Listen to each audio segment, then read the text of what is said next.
The sun's out, bums are out, and hopefully your pubes are not out.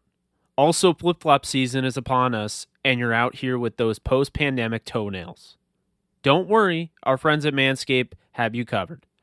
They just launched their 4th generation performance package and their Shears 2.0 nail grooming kit. Join Manscaped movement by going to manscaped.com for 20% off and free shipping using promo code DTR. Aaron Donald creates the fumble. Goff goes crashing into the end zone. It is intercepted by Jalen Ramsey.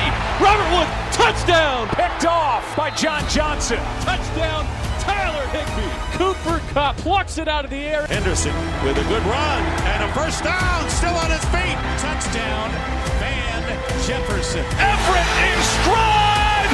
Wow. Into the end zone. Cam Akers. LA will play for the Lombardi. Welcome back, guys, to the Downtown Rams podcast. This is episode 263. I'm your host, Jake Ellenbogen, and unfortunately unable to join me again is Alexis Kraft. She'll be back for the next episode. We're going to be talking a little bit about what is going on with training camp, and on top of that, I'm going to be updating basically, I made new projections. Those of you who follow my YouTube channel, Jake Ellenbogen, I've made new projections on the Rams. Originally, I had everything, sorted out, and then Cam Akers went down.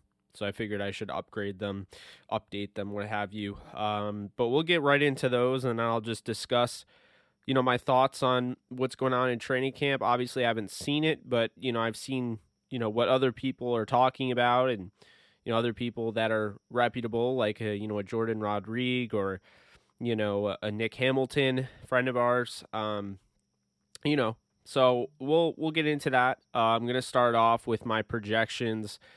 So it's interesting because I think Stafford is in for an MVP season, and I do think, in my opinion anyway, Matthew Stafford has always been capable of an MVP season. I think the biggest issue with him is that he was really held back from, the confines around him. And, just looking at what he did at Detroit, in Detroit, and how, basically he had all this success, statistically. And that's why people called him Stat Padford. But he never was able to win the big game. And, here's the thing. He never won a playoff game, but they didn't really give him a ton of opportunities to do that. Wasn't really a fan of the way the Lions treated him, mainly because I don't think that they were rude or anything like that. I don't think the fans were bad. Quite the opposite, actually. But I feel like there were times where, Stafford had a very porous offensive line.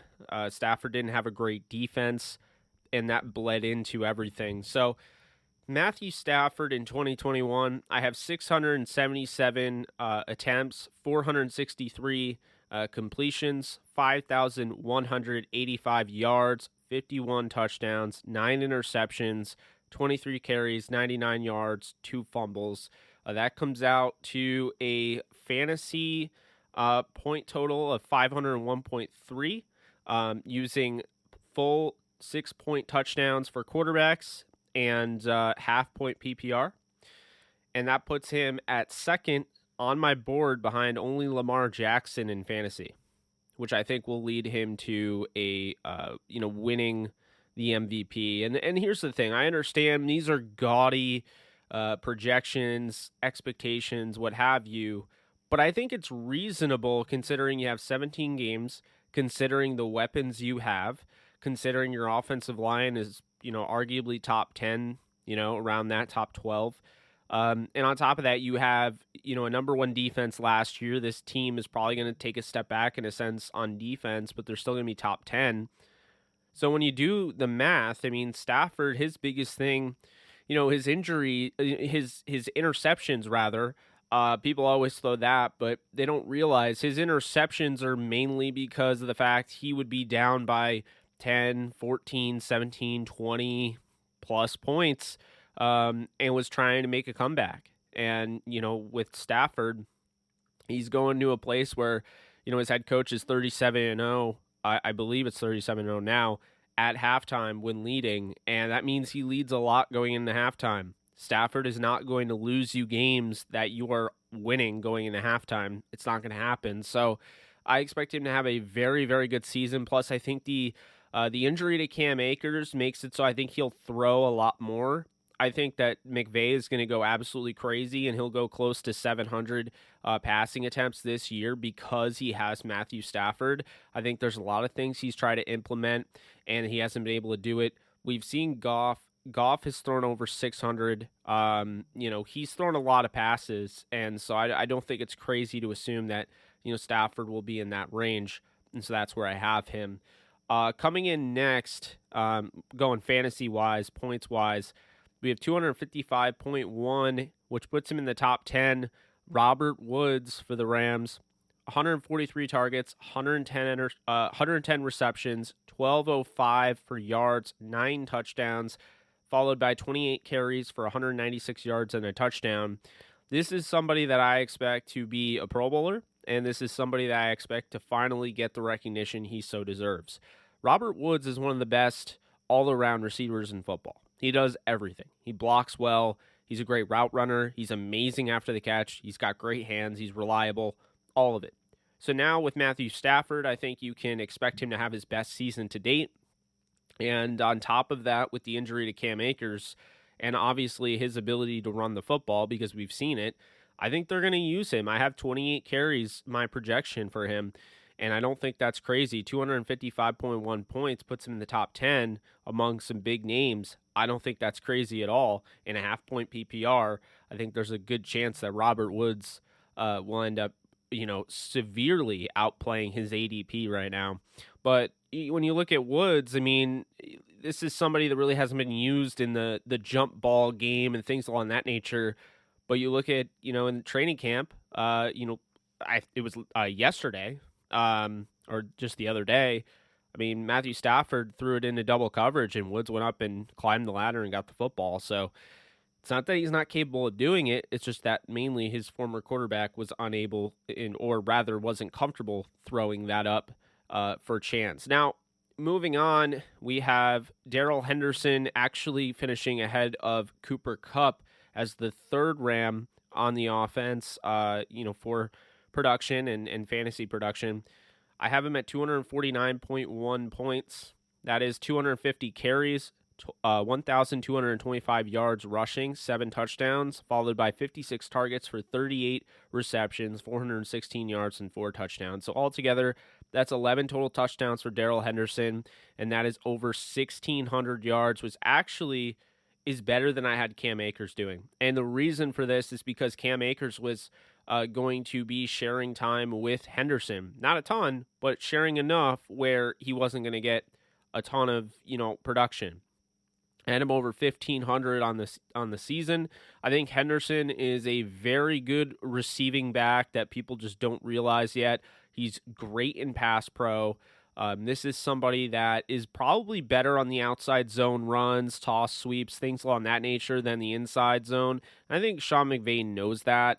But when you're running the ball 250 times, you can't just go to the outside every time. So he's going to have to, improve in that area, and I think he will. 250 carries, rather, I know is a lot, but when you factor in just the lack of experience behind him, I would not be surprised if this is, the route that they decide to go. And, I think Xavier Jones is a guy to watch, and I think he's going to have a really good year considering, the carries and the touches he gets. I think he's going to be very productive, but the fact of the matter is this is Darrell Henderson's backfield. He's the only one that has proven anything in the NFL. So I have him at 3, and I think there's a chance he could have an even better year than I'm projecting. And I think I'm projecting some pretty big numbers, but I do think they're very reasonable considering the fact, 250 carries for, 1225. I mean, that's not amazing. I mean, it's good, really good, but it's not as crazy as you think. And when you have 17 games on the schedule, that's also something to keep in mind. So Darrell Henderson comes in at 3 there. And then next we have Cooper Kupp, comes in at 4. Cooper Kupp is he's at 232 points. Now, I have him grabbing 2 carries for 24 yards, even though they really just don't use him in that way. They mainly use Woods for that. But that's what I have. I have 142 targets, so one fewer than Woods. 105 receptions for 1,111 yards and 11 touchdowns. I think Woods is more of the deep threat, in my opinion, than Cup, and that is why the yards per catch is a lot higher for Woods than Cup. I think Cup is a guy that you can use pretty much all over the field, but I think mainly he's going to be used in those third down situations, third and short, what have you. And I know you can use Woods that way, but it feels like Woods wants to stretch the field a little bit more this year. And we'll see, but that's how I had it. I have 11 touchdowns, so a little bit more than Robert Woods. Cooper Kupp can go up and get it. He's got the 6'2" size as opposed to Robert Woods, who's 6 foot. So I do have him getting 2 more touchdowns, going to be used in the red zone. So that's what I have there. He comes in at 4. Number 5 here for fantasy, I have Van Jefferson going for 143.1 points. I've stuck by my guns here. I didn't change this from my original projection. 44 receptions for 611 yards and 10 touchdowns. I think he's going to have a big-time season as far as touchdowns are concerned, but I just think there's too many guys there to assume he's going to go and have a season like 800, 900 to 1,000 yards. I think 611 is a good number there, especially with the fact we know that they have 4 starting receivers. And the next man up is Deshaun Jackson with 101 points on the year. I have 4 carries for 33 yards. I think they'll implement him in a little bit, like that. But the thing with him has always been yards, yards per catch. I mean, he is one of the greatest deep threats of all time. When you really look at it, his yards per catch are insane. Now, they're not always going to be that way, and he is getting a little bit older, so I did take that into effect. I have 61 targets, so 10 shy of what Van Jefferson has for 35 receptions. I have about 14.3 yards per catch, so that puts him at 502 and 5 touchdowns. I could definitely see Deshaun going, towards what he normally does for his career, around 17 to 18, but it's just so hard to project that. So I have 14.3. I think that's definitely a really good number for him. And then next up, I have Tyler Higbee, who comes in with just over 100 points, 100.8. We have 68 targets for Higbee, 48 receptions, 528 yards, 4 touchdowns. So he finishes ahead of Deshaun because of the obviously the receptions. He's going to have easier receptions than Deshaun because I think they're going to use Deshaun in a deep manner. But Higbee, I think that's a solid season for him being a starting tight end and having all these guys around you. It's going to be hard for Stafford to get everybody what they want, but I definitely think, there's a lot of talent here, and that's a good problem to have. After that, we have Tutu Atwell coming in just ahead of Jacob Harris here at 80.6 fantasy points. That's 15 receptions on 20 targets for 156 yards and 3 touchdowns. But I actually feel like he's going to be used as a gadget guy more so than a receiver. So I have 33 carries for 215 yards and 3 touchdowns. Not a bad year for Tutu Atwell, and I think a lot of people would like that, being as he's the 5th or 6th option in this offense. And obviously not the injury, but the being exposed to COVID is really not allowing him to get involved early on in training camp, which could hurt him. I think a lot of fans would take this type of season with 6 touchdowns and being used in the the backfield as well. Moving on, Jacob Harris, the tight end, comes in 54 targets for 33 catches, and that's for 334 yards and 4 touchdowns. I think Jacob Harris could have a better year than what I'm projecting easily. But I think that's a safe projection. I think he's going to have around 300 yards receiving. I think he's going to have around 30 catches. And I think he's going to get in the end zone a decent amount. I mean, I think 4 touchdowns is really good when you consider the fact, all these guys here. I know I have Stafford hitting, 51 touchdowns, but I do think that 4 for a rookie tight end is definitely something that should be noted. Next up is Xavier Jones with 58.8 fantasy points. I have 72 carries for 338 yards and 2 touchdowns to go with 16 targets, 10 receptions for 80 yards. I think Xavier Jones like I've said before, if he gets the touches, he could go over 1,000 yards. I think he is somebody that can, definitely make an impact in this league. And that's why, he is the backup right now. And I don't think that's a bad, that's definitely not a bad thing. But what I'll say is this, okay? Xavier Jones is not a guy that would be on my radar in fantasy if Darrell Henderson, wasn't if Darrell Henderson wasn't injury prone, or not, I won't say injury prone, but wasn't, he didn't have a tendency to get nicked up a little bit. Xavier Jones wouldn't be on my radar for anything more than a handcuff. So keep that as you will. I mean, 58.8 points might help you one week where, maybe he gets in the end zone twice and Henderson doesn't, but that's not a guy that's a long-term starter or anything like that. I mean, I think his best day would be a flex, but if Henderson gets hurt, he's the guy and could definitely, I think he could definitely have 200 carries. So that's Xavier Jones there. Then I have Bryson Hopkins. Disappointing season, 10 catches on 16 targets for 92 yards and a touchdown. Disappointing in a sense the usage. It's really hard to project Bryson Hopkins. I think the talent is certainly there. I think he's right on par with Harris. I think he's probably better than Harris right now. But Harris is the freakish athlete. Harris is the new guy. Harris is the guy that, everyone's talking about. And I think Hopkins is getting a little underrated. I don't know how things are going to work with the Rams.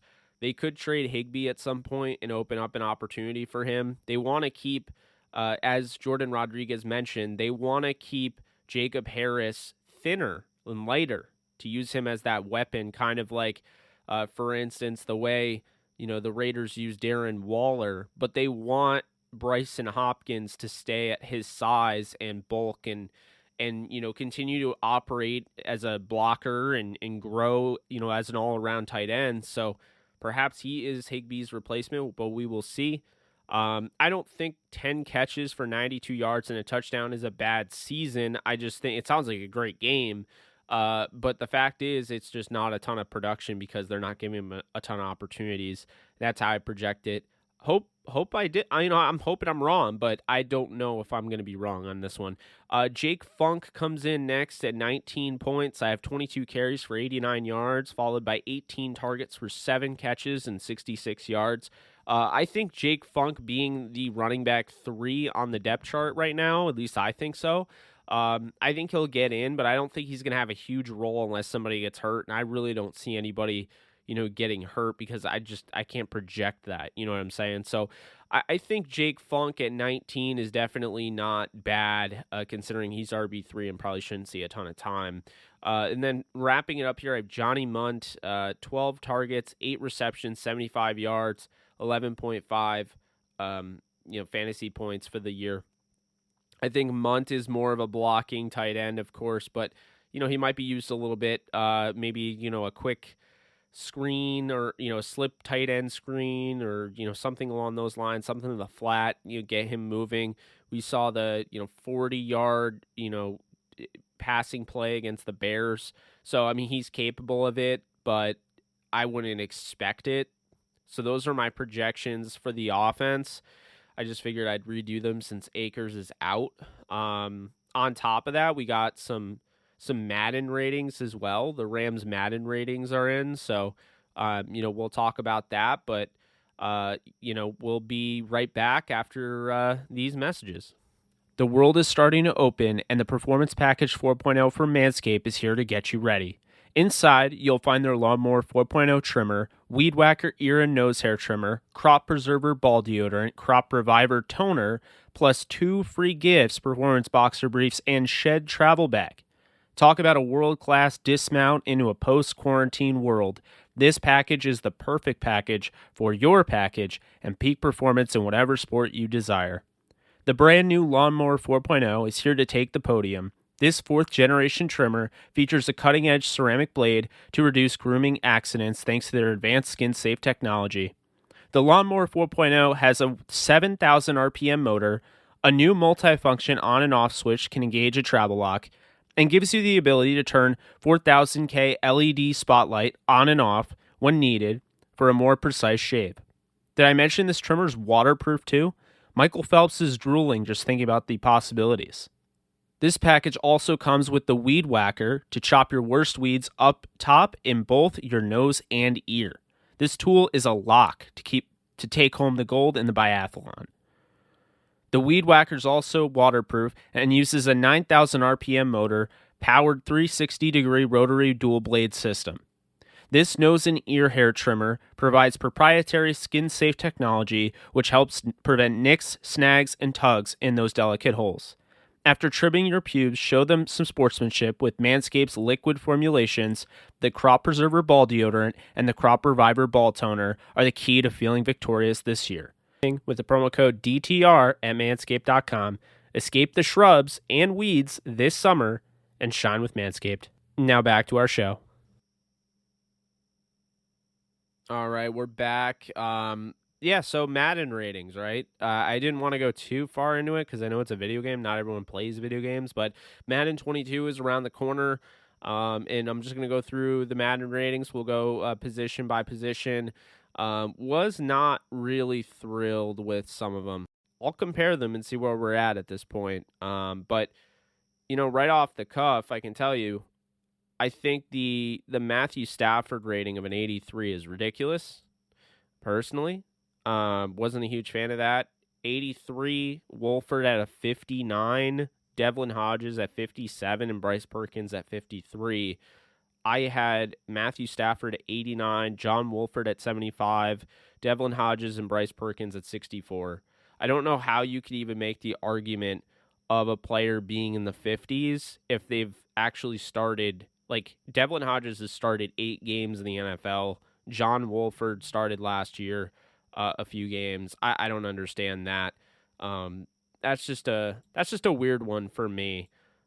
But, I get they're not going to get it perfect and whatever, but it just not really a huge fan of that. Okay, so moving on, we have the running backs. We have Cam Akers at an 82, who I would have put at an 84.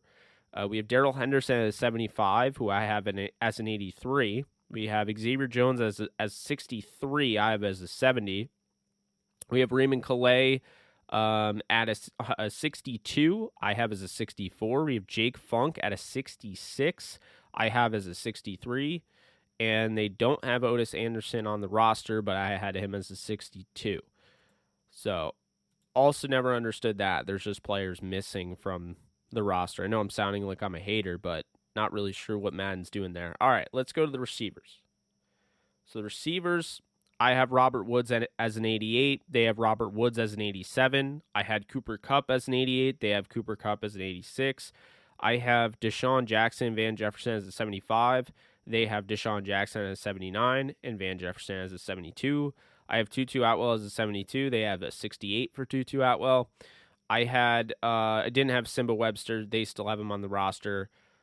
Tristan Jackson, I have as a 66. They have a 63. Ben Skoranek, I have a 67. They have a 62. JJ Koski has a 62. They have as a 62. So at least I got JJ Koski right.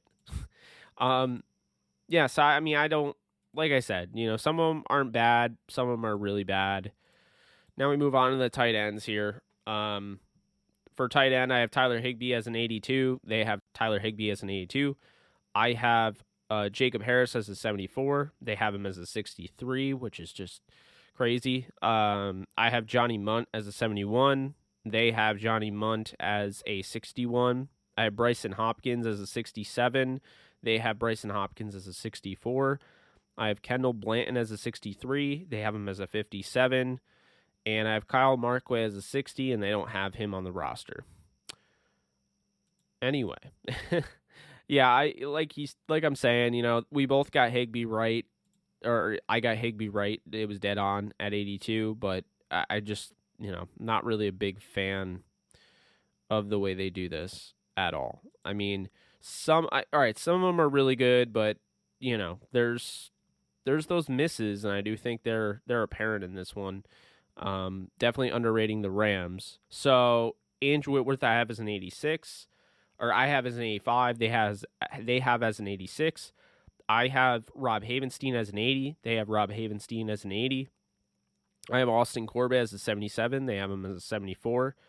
I have David Edwards as a 75. They have him as a 72. Joseph Nopum as a 75. They have him as a 67. Bobby Evans as a 72. They have him as a 65. Brian Allen, I had as a 64. They had him as a 65. Jamil Demby as a 63. They have him as a 58. Chandler Brewer, I had as a 67.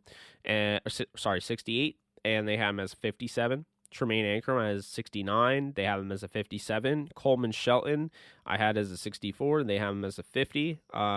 Just some of these are just, I don't really understand, why Tremaine Ankrum is 57. I don't get that. I don't get how Bobby Evans is the same as Brian Allen. A starter is the same as a guy that won't probably see the field. I don't understand how Joseph Nopum continues to go down in overall. I thought he was pretty solid last year, but I mean, like I said, some of them are just kind of weird. I mean, I think the Havenstein one, was nailed. I mean, he is exactly what I said. He's an 80. They had Whitworth higher than I originally had, so that was something. Now we move on to the defense, and they couldn't get Aaron Donald wrong. He comes in as a 99, obviously. I mean, why would he not? He's the best player in the league. The only thing is, like, why is he not a 9? Why is he not 100 at this point? That I don't know. But Aaron Donald a 99, Sebastian Joseph Day an 83. I had him as an 83.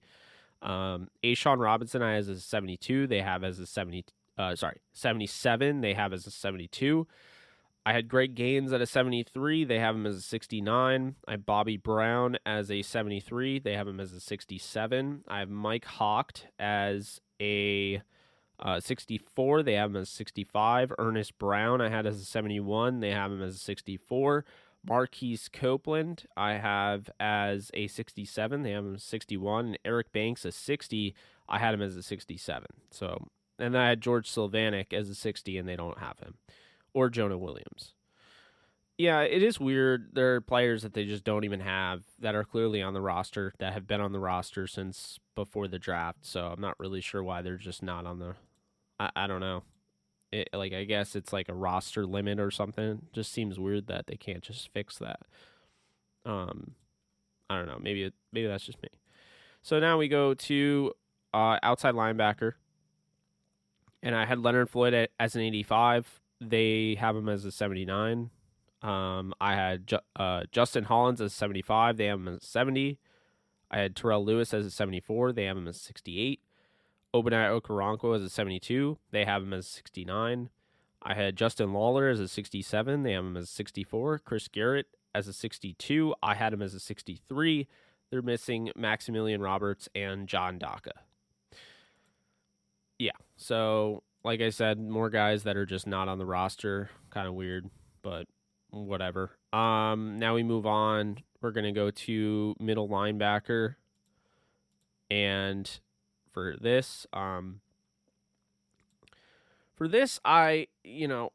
understand they're not the most high-profiled, position. Obviously, like the Rams, since they lost Corey Littleton or they let him go, they have not had a very good linebacker.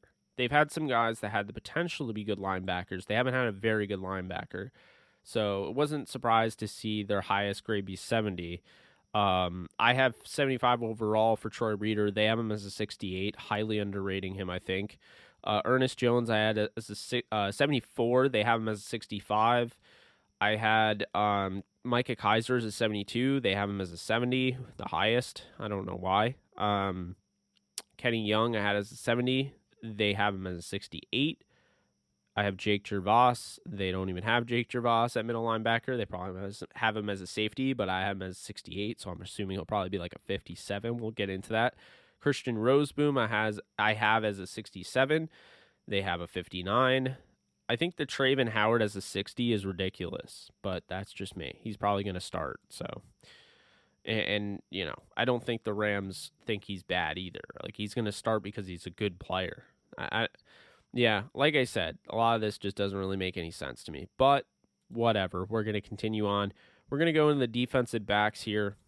I have at cornerback Jalen Ramsey a 99, and they actually got it right with Jalen Ramsey being a 99. good to see. He's actually the third highest rated player in the game, only behind Aaron Donald and Devontae Adams. The more you know, he's actually ahead of Patrick Mahomes. And then following that, I have Darius Williams as an 87. They had him as an 84. All right. Then I had I had David Long as a 74. They have him as a 71. I had Dante Dion as a 73. They have him as a 64. I have Robert Rochelle as 73. They have Robert Rochelle as a 65. I have Kareem Orr as a 64. They have him as a 60. I have Bronte Harris as a 61. They have him as a 57. Then with the safeties, I have Jordan Fuller as a 84, and they laughably have Jordan Fuller as a 72, which is just a joke. Horrible. That's the biggest joke of the entire. Like, I respect the everything that goes into Madden ratings, but if you're giving Jordan Fuller 72, I don't know what to tell you. Then you have Terrell Burgess as a 76. On my board, they had 74. Taylor Rapp, I had a 75. They have a 74. Then I had Nick Scott as a 73. They have Nick Scott as a 63 behind Juju Hughes and J.R. Reed, even though he plays ahead of both of them. Just bizarre. J.R. Reed, a 66. They have a 64. I have Juju Hughes at a 65. They have a 63. Paris Ford I have as a 64. They don't have Paris Ford, period. I had Jovan Grant as a 62. They don't have Jovan Grant. And I had Troy Warner as 60, and they don't have Troy Warner. So those are the DBs, and then we'll wrap this thing up with the Madden ratings, at least, with the special teams unit, the kicker, punter, all that. So obviously I have Hecker pretty high. I mean, I think Hecker's still one of, if not the best punter. He didn't have the best year, but I still think he's one of the best. I have him as an 89, and they have him as an 86.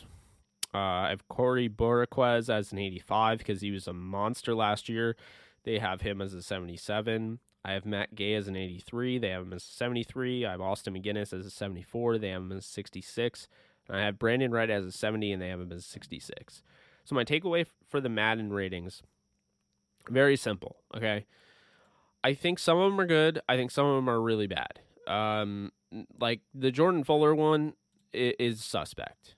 The reason it's suspect is because, Jordan Fuller, I'm not saying he needs to be a 90, but Jordan Fuller one is starting over Terrell Burgess and Taylor Rapp. That's the guy that's probably going to, have the signals and all that. I don't understand how you could make the argument that, Jordan Fuller's a 72 overall. I don't know. But anyway, this comes out to be an 84 overall for the Rams. They have an 81 offensive rating and 83 defensive rating. The Buccaneers are obnoxiously 92 overall. I don't think they're that much better than the team that, the Rams beat, but okay. Kansas City is 90 overall. Green Bay is 89 overall. Baltimore is 88. Cleveland is 87. Buffalo is 86. Dallas Cowboys are 86, which is just laughable. Arizona somehow is ahead of the Rams at an 85, which is weird. Tennessee is at an 85. The Chargers are at an 84. And the Rams are tied with the Chargers and Saints at 84. So my thoughts initially on that, I felt like, one, the Rams are better than the Cowboys and the Cardinals. It's just stupid. And I think, honestly, Madden, to just get these ratings down and have them in the order that they want to have them in, they really try to force their hand in, cranking down, overall grades. Just like, for instance, having Tom Brady ahead of Aaron Rodgers. It just seems, ridiculous to me. It's not about who you think is a better player. It's about, the traits. So if I'm doing an overall and I'm rating somebody, like Jacob Harris shouldn't be, just off of athleticism alone, when you put in his numbers, Jacob Harris shouldn't end up being a 63. Jacob Harris becomes a 63 because you cranked down his awareness. To me, that's a big issue I have with Madden and the ratings. Overall, I think they're somewhat fair. I just, the Jordan Fuller one just kind of pisses me off. And, Matthew Stafford, 83 is stupid, but whatever. I hate when you want to use your team, but they make it so bad that you can't even use it online. Like Carolina Panthers fans, Detroit Lions fans, New York Jets fans, Jaguars fans, Bengals fans. Those teams aren't even above 75. So I'm not a big fan of that. I don't like how they completely they just trash some of these teams. I'm just not a big fan of it at all.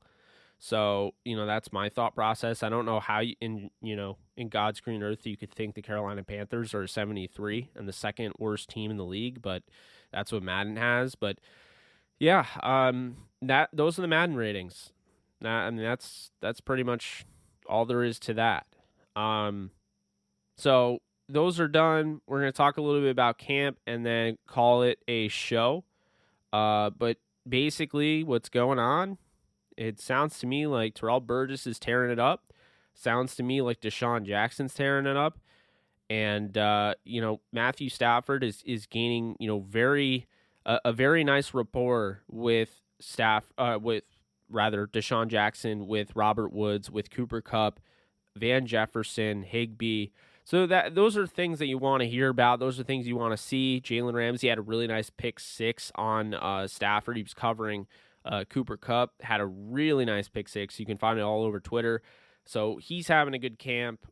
I expect a lot of these guys to have a solid camp, but it all comes down to preseason and, who makes the roster. And I think, any of the draft picks, for the most part, I think they're all going to make the roster.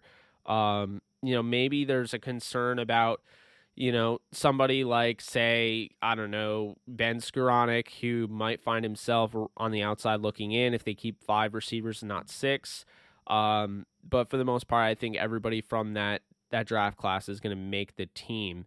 Now, with Jake Funk, he looks like he's RB3. It looks like he has surpassed Raymond Calais, and he has surpassed Otis Anderson. So Jake Funk was in the warm-ups. He was number 3 behind Xavier Jones at 2 and Darrell Henderson at 1.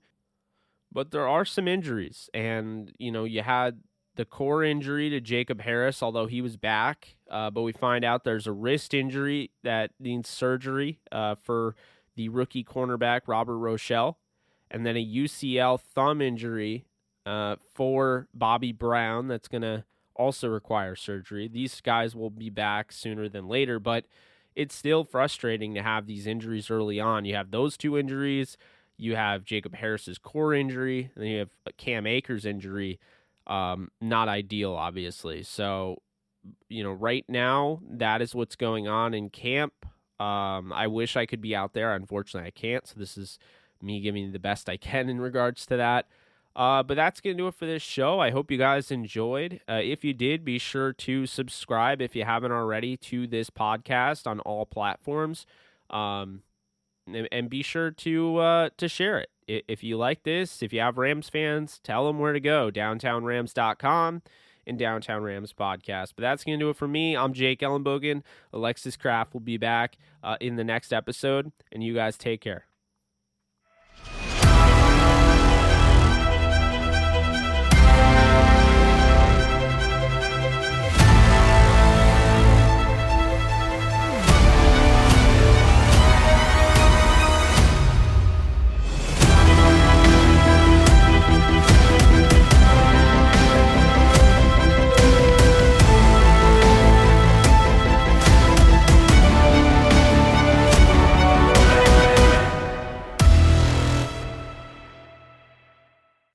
Get 20% off and free shipping with the code DTR at manscaped.com. That's 20% off with free shipping at manscaped.com, and make sure to use code DTR. Unlock your confidence and always use the right tools for the job with Manscaped.